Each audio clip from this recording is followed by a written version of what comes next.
Recently, we have received a letter from Shanti Bhushan ji, in which he has raised several issues, and I believe that the issues he has raised are extremely extraneous.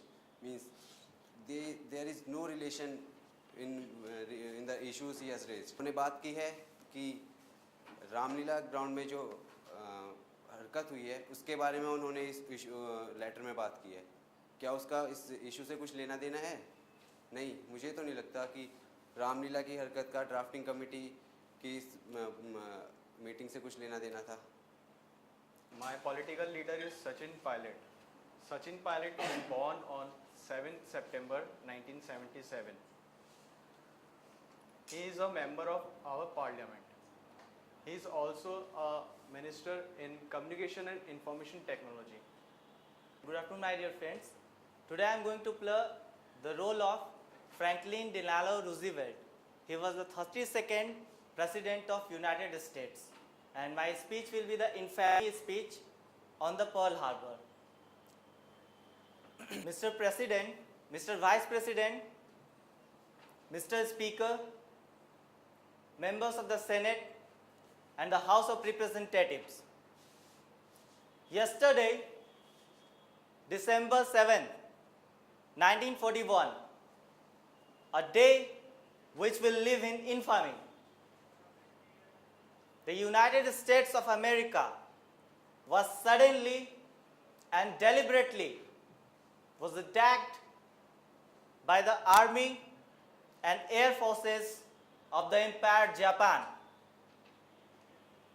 The United States was at peace with that nation, and at solicitation of Japan was still in conversation with the government and the Empire of Japan in the hope to maintain peace in the Pacific. Indeed, 1 hour after, the Japanese squadrons started bombing the American island Oahu. And I am here to represent Priyanka Gandhi. जो सम्मान आपको सेवा से मिलेगा, वो सम्मान आपसे कभी कोई नहीं छीन सकता। आप पद की इच्छा करेंगे, आपको पद मिल जाएगा। सब आएंगे, हाथ जोड़ेंगे, पद जाएगा, सब उसके साथ चला जाएगा। पैसों का भी कुछ यही मामला होता है। तो जो ये सेवा दल है, ये एक माध्यम है, सेवा करने का माध्यम। इस माध्यम से आपको जो सम्मान मिलेगा, वो रिश्ते मिलेंगे जो दिल से जुड़े होंगे। आप किसी के दुख में शामिल होंगे, किसी के सुख में शामिल होंगे। गांव में कोई हादसा या समस्या होगी, आप उसको समझेंगे और जो भी छोटी बहुत मदद कर सकते हैं करेंगे। तो गांव वाले, आपके रिश्तेदार, आपके साथी आपका सम्मान करेंगे, और जब आप उस सम्मान के साथ चलेंगे तो आपका रुतबा ही कुछ और होगा। Abhishek Kumar and I am going to play a role of Lalu Prasad Yadav. सभा में उपस्थित तमाम भाइयों एवं बहनों को मेरा प्रणाम। क्या हो रहा है भाई लोग देश में? इधर धरना उधर धरना। जब हम रेल मंत्रालय में आए, फिसड्डी थी, एकदम घाटे में जा रही थी। हमने रात के 12 बजे पटना प्लेटफॉर्म पे जाके, स्टेशन पे जाके चेक किया क्या समस्या है। तब जाके पता चला क्या समस्या है। हमने एक लिंक के ट्रेनों को जोड़ दिया। आज ये ट्रेन जो हमारा मंत्रालय था, घाटे में चल रही थी, हमने उसे देश की सबसे प्रॉफिटेबल संस्था बनाया। Good afternoon, everyone. My name is Dadichi Kumar, and I'm here to deliver the speech which was given by Dr. Martin Luther King, which is known as the speech It's a masterpiece speech which resembles I Have a Dream. It was given in 1963 on the Washington DC Square. I'm happy to join with you today. This is going to be written in the history of the United States as the longest demonstration against the racial discrimination against the Negroes in the history of a nation called the United States of America. 100 years later, the Negro is still not free. The Negro is sadly crippled in the pinnacle of desegregation.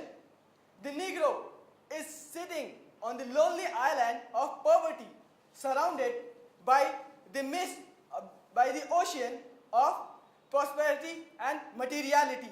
Good evening, friends. I am here to present Menka Gandhi.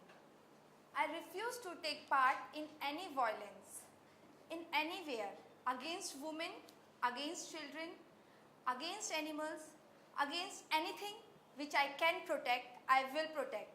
I will be protect. As a result, it will be protect me. We need to switch immediately to solar energy, to wind energy. Secondly, we have to plant trees, plant trees, plant trees and plant trees. Third, we have to stop using chemical fertilizers, because the chemical fertilizers creating a big black holes in the ocean. मेरे प्रिय दलित भाइयों एवं बहनों, आप लोगों पर हो रहे इस अत्याचार के खिलाफ मैं पूछना चाहता हूं सरकार से और उन ऊंची जात वाले लोगों से जो ये कर रहे हैं, क्या दलितों को इस समाज में जीने का हक नहीं है? अगर दलितों को इस समाज में जीने का हक नहीं है तो उन्हें इस देश से निकालकर बाहर फेंक देना चाहिए। और मैंने देखा एक गांव में, विशाखापट्टनम में, ऊंची जात के लोगों ने जो दलितों के साथ, जो दलितों के परिवार थे, उनसे ये कह दिया कि अगर तुम्हें इस गांव में रहना है, या तो रहने को तो मना ही कर दिया, या तो इस गांव को छोड़ के चले जाओ या तो मरने के लिए तैयार हो जाओ। प्यारे भाइयों और बहनों और माताओं, मुझे खुशी है कि आप लोग सब लोग यहाँ पर पधारे और मुझे इस बात की अत्यंत खुशी हो रही है कि आपने मुझे दूसरी बार राजस्थान का मुख्यमंत्री बनाया। आप ही का प्यार के कारण मैं आज आपके सामने दूसरी बार मुख्यमंत्री बना हूँ।